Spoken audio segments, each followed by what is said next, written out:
guys, it's been a while, so let's start with a quick recap of what happened the last 2 weeks. There is a lots of YouTubers doing that, and I will focus more on what we're gonna be next week and my prediction according to my personal private indicators and algos. So let's start with the S&P 500. This is the SPY ETF. It's the 4-hour chart. It's much easier to see. So basically, we had a gap to the downside, a big rejection for my 2 key level, which was nice. Again, support at the 432. Fill the gap. Try to push higher. Rejected at the big resistance 444. 1, 2, 3, 4 times, 5 times, and then create a gap to the downside, a big gap to the downside, and push to the downside again. And didn't want to fall lower and just tested the 426 this time, 1, 2, 3 times, and then just move sideways. Try to decide what to do between the big resistance less support 435.80. For me, this is the key level of a downtrend or a upper trend.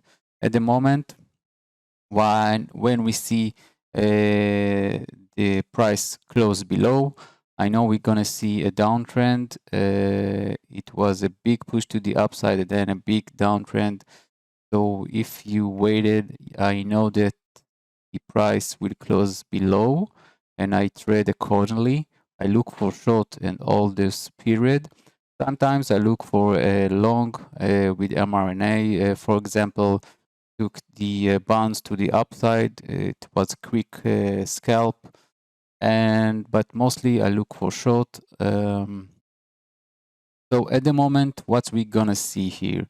We saw a ranging market. We see the market closing here. The reason probably with all the option expiry date, they want to make the most of it. So the market close between the big puts and the big call. The call was above the 443.44, and the put was below the 435, 30, and etc. So it closed between those. So it makes the most of the money. So lots of money was handling here in order to preserve the price here. And for the next week, we're gonna see the reports are starting to come with the tech company, the banks, etc. So we see how the market react to those.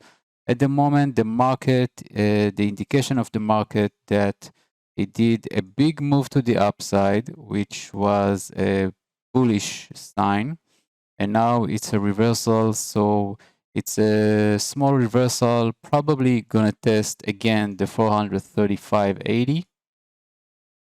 And at the moment, it's trying to create a divergence, which means that there is a lower low with the indicator and a higher low with the price action, which means that the market exhausted it's the falling down, so it wanna go higher. So probably gonna see a push to the downside. I hope we see a close the gap here and those area, which is good because it means that the price will forget about this gap and will, if it's gonna push up, it will push to the upside. So I'm bullish with this S&P for this week. We will see what will happen on Monday. If I see a close below, I will wait and check how it react again to those key levels. If it close again, a big rejection, probably go to the downside. If it close above here, go above and look for long. So this is for the S&P. Same goes for the QQQs. We see the big rejection from this price action, those key levels, and close above. It's much closer to close the gap here. but I think it's gonna have a bigger move because all the tech company will publish first all the reports. So probably, and I hope we're gonna see a retest here. I want to see a retest here, the confirmation for the continuation of the big move. So even if you do a small closing the gap, which is okay, probably I will wait to see a close above the 362 level, and so the buyers are will watching it and will gonna buy for the next 1 month and ahead. Will it do a quick downside? Not probably. I think it's gonna do just reversal and then push to the high side. Will it broke the 362? We'll have to wait. For Tesla, let's look at Tesla.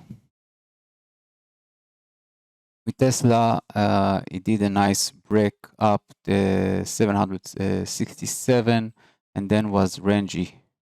Didn't move much at all. It bring a lot of short seller here. It bring a lot of buyer in those area. So there is a fight here. We have to wait. For the bullish side, a close above the 796.50, and then to go to the 825 and even the 850. So if we see a close below, because with Tesla there is a still sign for the downside, it didn't finish the downside reversal, so we're probably gonna do a small retest to the 777. Let's hope so, and then go up. So this is with Tesla. I'm bullish with Tesla. We look for confirmation to the upside. Let's go with BA. With BA, what we see again, ranging market. Probably what we have to take into consideration, the fact that the oil and the gas price went higher, so it probably pushed the stock lower. Again, probably moving to the downside. We see how their reports are giving sign of a good or a bad continuation, but probably will push to the downside with a reversal, something like this one. This is for BA. For the crypto, let's check RIOT. RIOT didn't adjust to what happened to the crypto market, which went higher. So at the moment, it testing the 25 area. Let's hope it will reject it from this level, but at the moment it seems that you want to go to again to the 25 and then maybe push to the upside. What we have to see about if the new ETF of the crypto will get confirmed, and then lots of hedge funds and retail trader will just push all this market to the upside. But at the moment, I'm still biased to the downside, but a small downside. With RIOT, BBIG, just because I follow it, I will stop follow it at the meantime. Probably gonna test again the 4 and then will go up again. With retest, as I told you, if it closes above the 650, it will reach the 5 with a bounce. It did a big bounce to the upside. I didn't expect that, but then it just fall again and probably lose power. Last, Apple. I don't trade Apple this much.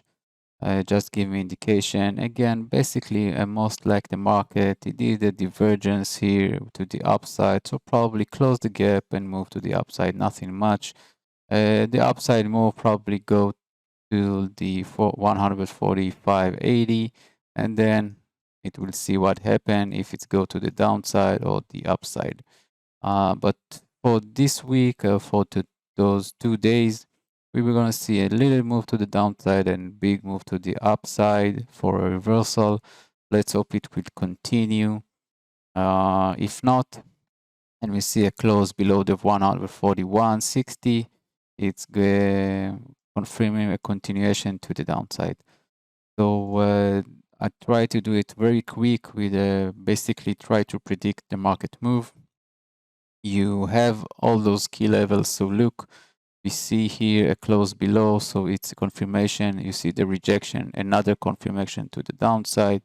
But again, watch from those support and resistance lines. So if it closes below, you can continue to the downside. If it closes above, it will just reverse and just take you out. So hope you have a good week and see you guys later.